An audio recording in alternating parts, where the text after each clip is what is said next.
Hi, I'm Bobby Kimbrough, and welcome to Off the Cuffs. Today I have with me Sgt Carter. He heads up the canine unit here at the Forsyth County Sheriff's Office. Today we want to do something different. We wanted to invite you in basically to share with our viewers as well as our listeners, to share with them just one aspect of what we do here. So we thought about the canine unit.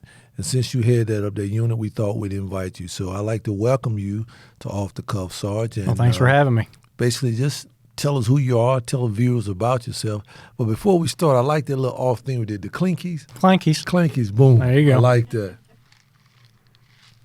I like that. So tell me about you, Sarge.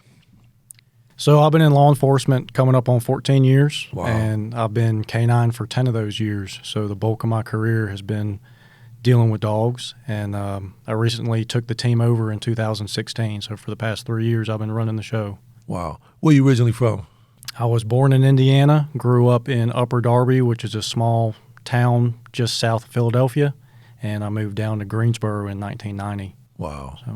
So did you grow up with canines, dogs? I always had dogs my whole life, yeah. Really? Mm-hmm. What kind of dogs you have? Just, they were mutts. You can't say much, man. Yeah. You had not pedigree. Right? No, they weren't pedigree. Okay. Yeah. So you've headed up our canine unit for the last 3 years. Yes, sir. So, when I first came here, I used to tell my sons, and I probably shouldn't have told them it wasn't true. I told them that I had my own canine named after me, Kimbrough, right? Oh, yeah. Which Kimbrough was here long before I got here, but my son didn't know that, right? He thought that was cool that we had a canine. I said, well, we didn't want to name him Kimbrough, so we named him Kimbrough. There you go. Yeah. So basically, tell us how many canines do we have now? So we're up to 6, including myself. We have 4 that are assigned to our field services division. So we have 4 platoons on patrol. There's 1 dog on each platoon. And then we have a dog assigned to the interdiction team. And our newest dog is assigned to our rapid response team, and that's the explosives dog. Okay. So we got 6 dogs, 6 canines? Yes, sir. So, a lot of people think that we use our dogs just for biting purposes. And I want you to help our viewers as well as listeners understand the brilliance, and not only the brilliance, but what our canines do. We swear our canines in because we don't look at our canine as just a canine. We look at it as a deputy as well. Correct. So explain to the viewers, what do they do? I mean, what the capabilities? And you're absolutely right. People think canine, all they think about is biting, and that is a very small % of what we actually do on a day-to-day basis. The majority of bite. They do bite. Okay. So, yeah, you run and you disobey commands to stop, they're going to come and they're going to apprehend you. Yes, that's what they're trained to do. Most of the time, though, once they realize the dog's there and we give the warnings, they give up.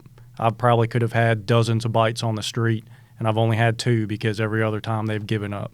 They want to fight the biggest deputy. They don't care, but most people don't want to fight that dog. But typically, the majority of our time is spent doing narcotic searches or tracking operations is what we spend most of our time on. Our dogs, of course, like we talked about, they're trained in aggression work. They're also trained in tracking, narcotics, building searches for suspects, and article searches. So I was out a couple nights ago, and I rolled up on one of the deputies out off of 52. And when I rolled up on him, he had a car stop. I guess about 10:30, 11 o'clock. And I go to help back him up, and I realized that he was a canine deputy. And so I said, well, I guess he don't really need me out here. And I thought about that, right? Because a canine along with the deputy, to me, that's an invaluable duo. What's it like to have a canine with you all the time? I mean, what's that like? It's amazing because you always have that sense of comfort knowing that you have backup with you always. You're never by yourself. You can see it on my vest. This right here is a clicker, and it can open his back door. So if I get in trouble and I'm away from the car and I need him to come help me, I can hit that button, and it opens his door, and he's coming to save Daddy. And that's how. So you got 3 buttons. I'm looking at 3 buttons on you. So is it anyone particularly all do the same? They all do the same thing. Wow. Yeah, they can be programmed different, but they're currently just set up. You hit any of them, that door's coming open. Wow. So it's very comforting. A lot of times just the sheer visual of the dog being on scene will calm people down that would otherwise be out of control. Because like I said before, most people don't want to tussle with these dogs, and they have a calming sense. And then when it does go bad, like I said, you have backup there. He's not going to hesitate. He's not worried about what's going on at home. He's not worried about staying late over work. All he's worried about is protecting Daddy. Wow. So I guess he was all right when he told me, "Hey, I'm good, Sheriff. Go ahead on. I got my canine with me." Oh yeah. So every time I walk by, I used to have this thing like when I see a canine in a vehicle, I used to want to just slap the vehicle, right, and agitate the dog, right. I don't know why, but I guess a lot of people, as long as they know the dog is in cage, you want to just slap the thing and let the dog go. Rah, rah, rah. But you know what changed my mind about that? So you guys were up off of Liberty Street at the training ground. You guys were doing some training, and I saw how those dogs hit, is what y'all refer to it as, right? Oh yeah. When I saw that changed my whole perspective on respecting the power of a canine. Because I always had this thought in my hand that, as a grown man, I probably could handle a canine. Man on dog, just hands on his neck. Right. So my mindset was, yeah, he probably going to jump and bite, but when he bite, I'm going to sidestep him and probably drop kick him or put my hands around his neck. But then when I saw the viciousness at which they attack with, I said, let me rethink that. Yeah. It's a force to be reckoned with. Yeah, and also I'd like to touch on that too. We have a lot of people that will come up and taunt or tease the dogs in the cars. And actually in North Carolina, that's a Class 3 misdemeanor. We can arrest you for teasing our dogs. So you mean you could have arrested me, man, for teasing the dogs? Yes, sir. I'm glad you're telling me now because, I used to kind of like, see one of them in the car and just like, just to see what he do, because, I know they spend a lot of money on those canines. Well, you're good because they're your dogs. We no, just they're handle not. them for you. No, they're not my dogs. they're the county taxpayers' canines, right? I just happen to be fortunate enough to be able to interact with them, but no, they're not my dogs. They're part of this team and a part of the taxpayers. But I used to always, when I see them inside of the vehicles or in the kennel or cage, just jump at them to see what kind of reaction they would get. But now I've seen some that wouldn't even bark. They would just like look at you like, give you a little humming sound. But then I've seen some that would just cut a plumb fool, as my mother would say. Yeah. See, that's like my new dog. The dog I just retired, Kimbrough, that you were talking about. He would act a fool in that car. Bark, raise hell, beat the window with his paws. Yeah. My new dog, Ranger, I just graduated with, he just dead eyes you. And he's sneaky. He'll just sit there in dead silence until it's ready to go. Wow. So each dog has his own personality. Definitely. Just like us, they're all different. They all have their quirks, their strengths, and their weaknesses. What's that like? Having 6, you're responsible for 6 canines, the training. How often do you guys train? We train every week for 6 hours. So we train a total of 24 hours a month for the life of the dog. So you said something just now, and I think that people should know that. You said you just graduated. So explain to us, what did you mean by it? You just graduated from where? What type of course is it? What do they go through? How do we find these canines? How do we mix them together? What kind of training is it? We don't just say, okay, we're going to find a canine, get him, and put him on the street. How does that work? Right. So we pick our dogs through credible vendors, which that is all they do, is they procure dogs from overseas in Europe for the sole purpose of working for the military or for law enforcement. So typically they'll go overseas, pick out a batch of dogs that they feel like are going to be good for the work. They fly them back over here, and then they'll start putting the basics on them, because around that time the dogs are real young. They're too young to come out here. So they start putting the basics on them, and then when they get to the point where they're ready to be sold, they put them up on market, and someone like me from an agency will come down when they're ready to buy a dog, come down, evaluate a group of dogs, decide which one you want, and then you go to a course. So the vendor that we go with, your basic handler course is 6 weeks long, and you train anywhere from 10 to 12 hours a day. You live down there. You come home on the weekends. What are you doing 10 hours a day with a canine? You got to train. You're training all the disciplines we talked about earlier, the tracking, the biting, the obedience, the narcotics work. You're training in all those areas all day, every day, because then at the end of course, you have to certify. you and your dog have to be certified as a team to work, and you have to recertify annually. So it's something you always have to have a certain level on that dog. You can't just let it go. You have to meet that criteria every year to keep working that dog. And the certification, again, is in every discipline. So there's certain things we have to do during bite work. During detection work, you can't have misses or falses. You know, when you're looking for narcotics or bombs, your track, you have to be able to find someone that the track's been laid. It's got to be a certain time old. It's got to be a certain length, different surfaces, turns. It's pretty intense. So, and it's a green dog. So when you're in a handler school, it's a green dog. Most of the times it's a green handler. So they're trying to learn the dog's learning you, and you're trying to get yourself ready for that certification.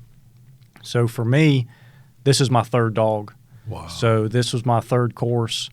And so while I had the experience going in it, this was my first green dog, because my first two were hand-me-downs per se. Mm-hmm. They already knew the street. They knew the job. I was just their new handler. This dog was brand new, so he was learning, and I had to learn him, and I had to learn from step one up. So we just graduated from that course. The new explosives dog and the new handler was in the same course with me. So they just graduated too, and ready to hit the streets. So when you graduate, you bring these canines back with you, right? Yes, sir. So where are they kept? Are they kept downstairs? You take them home? I mean, what? Yeah. Since you say they're my dogs, right? Where are my dogs at? Your dogs are at our homes. All our canines stay with their handler. Really? They're part of the family. So Wow. But it is a fine line. It's not a pet. It is a working tool. So these dogs do not live in the house with us. We have pretty nice kennels that they stay in the backyard. And Are they heated? they have insulated dog houses that are pretty legit. So they're good out there. Of course, if it gets too cold or weather gets too crazy, they come in. But you can't treat them like pets, or else you're not going to get the work out of them at the level you need. Wow. So, but they do. They live with us, live with the family, get along with the wife. I have a 2.5-year-old. He's great with him. Yeah, I met your 2.5-year-old at the Walkertown, right? Yes, sir. The Walkertown Folly. Mm-hmm. Yeah. You had a canine with you then? That was his puppy. Oh, that's his puppy. Oh, wow. Yeah. So you got Kimbrough, a puppy, and another canine? Kimbrough actually went back to his first handler. Oh, okay. He wanted him back. He's got a nice place up in Mount Airy, and he was going to get the retirement he deserved up there with him, better than what I would be able to give him, because I'm still, working Right. another dog and got everything else going on. And I didn't think that'd be fair to him.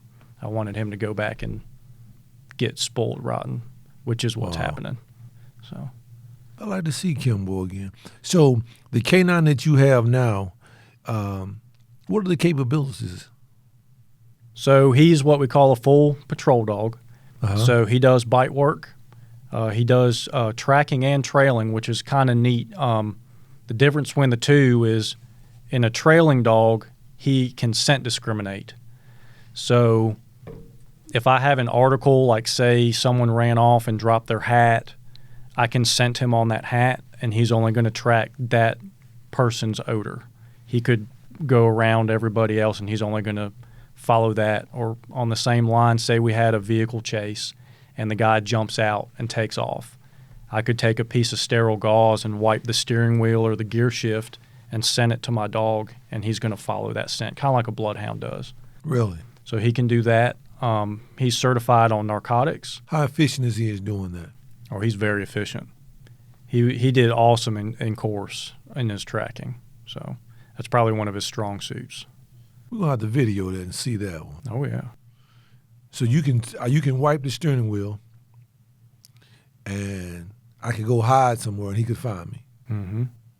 Is that good? I'll tell you something else we did that blew my mind. I hadn't seen it done before. Our instructor had us hold a 9mm bullet in our hand, each one of us. And he would take the bullet, we would put the bullet in the gun, so only our odor was on the bullet. And he would fire the round off into the ground. We could come up with a pen and pick the casing up that had just been fired out of a gun, put it to the dog's nose, and he could track straight to that person. Really? Yeah, these dogs are amazing. They can do some amazing things that we can't do as humans, and that's why they're so essential to law enforcement. So, years ago, in another life, I worked for the city of Winston. I was the assistant fire marshal, and I did arson investigation. And so I went up to a school in Emmitsburg, Maryland, called the National Fire Academy. And they had dogs that could smell accelerants. Mm-hmm. And so I can't remember the number. Humans smell in parts per millions or thousands, and dogs smell in parts per, say, billions. Mm-hmm. I forget the scent ratio. And I was just blown away that canines' senses or smell is so much, and I mean so much greater than that of a human being. It's huge, and we could explain it like at a barbecue. When you're at a barbecue, you smell a barbecue. Right. The dog smells the meat, the seasoning that was used in the meat, the lettuce, the tomato, the cheese. He smells everything separately. They say they smell in 3D almost. Wow. And their scent is just amazing what they can do with their noses. No. And like the drugs, they're not trained in finding the physical drug. They're trained in finding the odor of the drug. So it can be as minute as, for example, you've come home sometime, say one of your sons popped a bag of popcorn. Right. And they ate it all. There's no more popcorn left. But when you walk in the house, it still smells like popcorn. True. It's the same thing with these dogs. If you were in a car with a bag of cocaine, but they put the cocaine in their pocket and they left the vehicle, the odor is still in there, and that dog can still smell it. Wow. It's that sensitive. So, question for you. So, if you was on the street and patrol, right, would you rather have a partner, a human partner, or a canine? Canine, hands down. Tell me why. Because you just insulted a lot of guys out there and women, right? That's okay. Saying you rather have a canine than a live person. Mm-hmm. Tell me why. They're dependable. All they want to do is please, and they're not worried about anything but work. Like I kind of touched on it before. They're not worried about problems at home. They're not worried about staying late. They're not worried about money. They're not worried about, everything that the human mind goes and wanders off to doesn't affect these animals. You know that 100% that dog has your back. And dogs never tell your secrets. Oh, okay. I hope we don't have many. But let me ask you a question.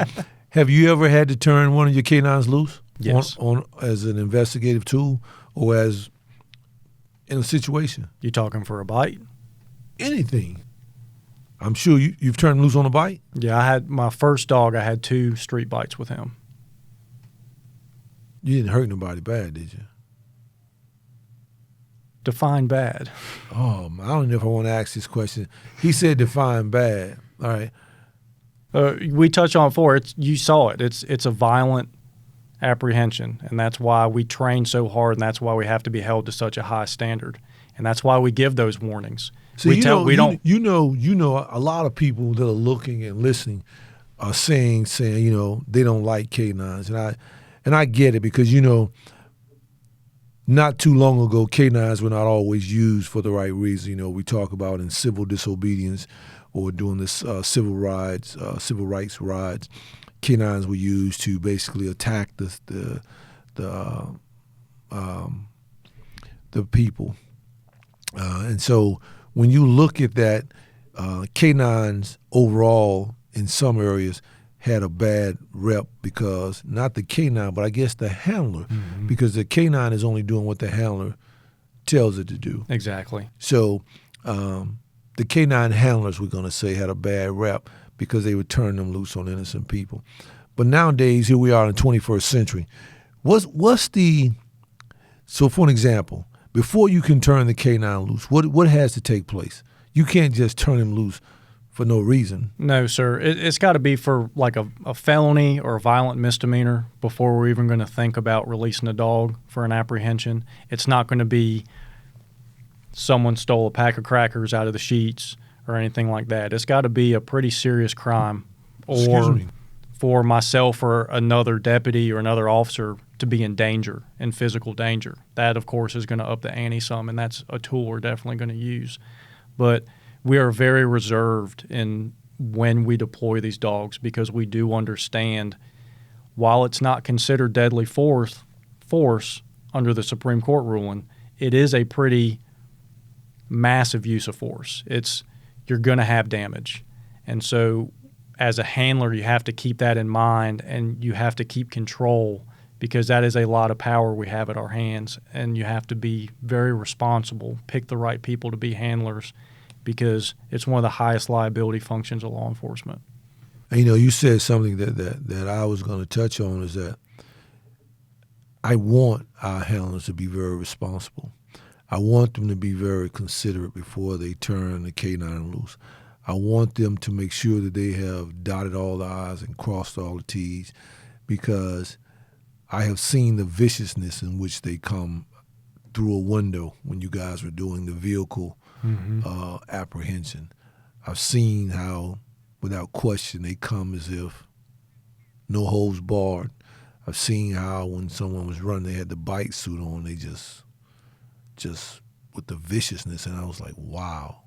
So I appreciate you saying that, responsible. Yes, sir. Make sure we're responsible on how we use any type of defense weaponry, whether it's mace, non-lethal, or lethal. The last thing we want to do here is be abusive in the power that the people have given us Right. and the resources. So I appreciate you sharing that and putting that out there. But when you turn the canine loose, so you say stop, run. I mean, what do you say? Stop running, stop. So we make sure that they know there's a dog there. So it'll be like, Sheriff's Office Canine Unit, stop, you're under arrest. If you don't follow my commands, I'll release my dog and you will be bit.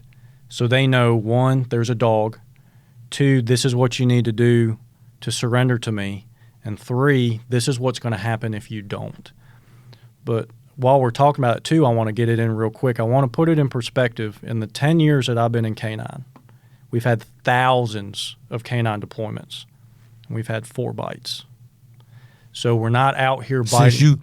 Since you've been in over the canines for the last 3 years? Since I've been on canine for the past 10 years. So we've only had 4 bites. So in 10 years, the Forsyth County Sheriff's Office only had 10 bites. 4. 4. In 10 years. In 10 years. In the last 10 years. In the last 10 years, the Forsyth County Sheriff's Office had only 4 bites. Yeah. So it's not like we're out here biting everybody. We're very reserved. We are a very professional, responsible unit. And like I said before, a lot of times all it takes is the dog being there and they surrender. It's just that very rare circumstance where you get that one oddball that just doesn't want to listen, don't want to play ball, and you buy the ticket, you ride the ride. But so you were speaking about a new canine. So the taxpayers just purchased another canine, correct? 2 of them, yes, sir. 2, okay. I do remember that. You sign so many forms, sometimes somebody slide one in on you, realize what you're signing, right? Yeah, but I do remember 2. But the one in particular that I was so excited about having was the bomb dog, right? Yes, sir. I have yet to see him. I've seen him on film. It's a he, right? Oh, yeah. I've yet to see him. I've seen him on film and I've seen him in pictures, but I haven't yet seen him in person. Were you part of selecting that canine? Yes, I went down in July of this year and purchased both the dogs. I went down and evaluated them like we were talking about before. I went down to the vendor. I evaluated about 6 to 7 dogs, and I bought that one and mine at the same time for the October course that we went to. Yeah. The reason I was so excited about this particular canine because we didn't have one with the office that was capable of doing what this canine does. As a matter of fact, this canine is a one-of-a-kind, correct? He is currently the only explosives dog in the county that I'm aware of. I know Winston-Salem doesn't have one. I know Kernersville doesn't have one. In years past, and we still have an agreement, we would have to call the Piedmont Triad Airport and utilize one of their bomb dogs if we needed one. But now this gives us the capability to handle it on our own in-house as long as he's working. Well, I'm grateful for it because, we've had a few situations. One, we had to call for an explosive dog, and I thought he was coming from around the corner or somewhere in the county, and they told me he was coming from Greensboro. Mm-hmm. And I said, coming from Greensboro? I said, did the guy go to lunch in Greensboro or what? I mean, why is the dog in Greensboro? And they said, we didn't have one. Yeah. And I was like, wow.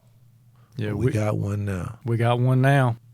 Yeah. And he's also considered a full patrol dog too. So he does everything the rest of the dogs do, Mm-hmm. except he just does explosives instead of narcotics. But he tracks, he bites, he does building searches, he does everything else the same. Wow. So there's a different command for everything that the canine does. Mm-hmm. So when he bites, you probably say something in German, right? Yeah, it's all in Dutch. All in Dutch. Okay, Mm-hmm. say something in Dutch. Then when you want him to track, you say something in Dutch. Mm-hmm. You want him to, and you know what's amazing about that? That a canine understands Dutch. They are a lot smarter than we give them credit for. Really? These animals are highly intelligent. We always joke around, canine handlers always joke around, we're just the dummy at the end of the lead. The dog does all the work. I have trouble some days speaking English, man. And Yeah. to think that a canine understands Dutch. Mm-hmm. Wow. I guess that is a look inside of how brilliant or how intelligent a canine really is. Oh, yeah. So I guess there's some areas about, I've seen some interesting things on TV, not to get sidetracked, but I saw some interesting things on TV that don't know if it was true, but like a canine could detect when someone was sick, Mm-hmm. when someone had a stroke, the canine went and got help. I've seen canines do some amazing things.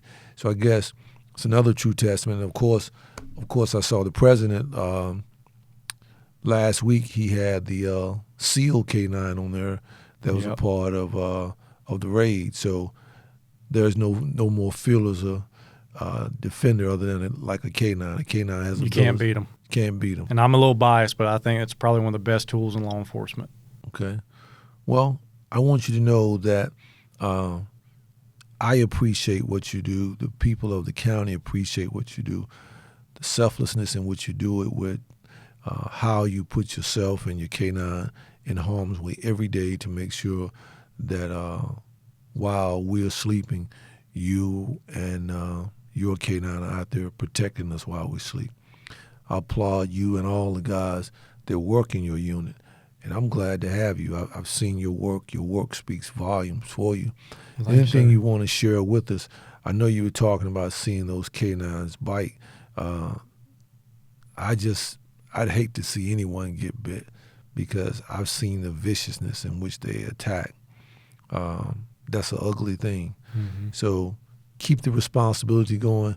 Keep those numbers low. 4 bites in 10 years. Keep us safe and keep the citizens, and more importantly, keep those canines safe too. Yes, sir. It costs a lot of money. They do. Yeah, I know. I won't tell the people how much, but yeah, they do. But anything you want to say before we depart? I just have 2 things. I brought you one of our special unit patches for you. I like that. And so I'm going to put this on. Oh, yeah. It's the Sheriff's Forsyth County Canine. I like that. Yeah, that's what we all wear on our unit. And I just wanted to take a minute, too, when this beautiful table that we see us talking on all the time in the podcast is one of the canine handlers on my team made this by hand, Deputy Pendolino. I know. And it's an amazing piece. So you know the story behind this, right? Oh, yeah. So when we started talking about doing a podcast, I was sharing some ideas with Ms. Howell and Hunter, and I thought they were ignoring me, right? And so I kept saying, well, are they really ignoring me, or are they just really that good? And so I kept asking myself, are they really avoiding me, or are they really moving? And to my surprise, one day they brought me around here, and actually it caught me off guard. I kind of welled up a little bit. And then they told me the story behind this table. They told me the sweat equity that went into this table. And, we've had several guests that have come here and have seen the table that have actually fell in love with the table. There's a guy in Charlotte, I won't mention his name, the sheriff down there. I don't mention his name in North Carolina. Excuse me, I don't mention his name in Forsyth County. We have this little agreement. He stays in his part of the world. I stay in my part of the world. But anyway, he loved the table so much, he and I kid around and joke around a lot. He was talking to me about who made the table, right? And I wouldn't tell him. I tell him all the time it was special made just for this county. Mm-hmm. So I hope he don't watch this and try to contact Pendolino and have him make him a table. Tell Pendolino if you make him a table, he got to move to Charlotte. Uh-oh. But tell him, look here, I love what he did with this table. I love what you all do, man, and I really appreciate you. As a matter of fact, I tell people all the time is that I love this job because I get a chance to work with some of the best men and women in the world. And I've worked with a lot of people over my 34-plus years in law enforcement. And it's just amazing the selflessness in which the men and women work here, what they do, how they go out of their way to make this the premier law enforcement agency in the state, as far as I'm concerned, Absolutely. in the country. So I appreciate what you do. Stop by any time. If you happen to run into Kimbrough, tell Kimbrough, come see me, man. I'll tell do his it. handler, come see me. I appreciate you, Thank you, Sarge. Sheriff. Thank you very much. Thanks for joining us. Once again, Off the Cuffs with Sgt Carter and yours truly, Bobby Kimbrough. Thank you very much.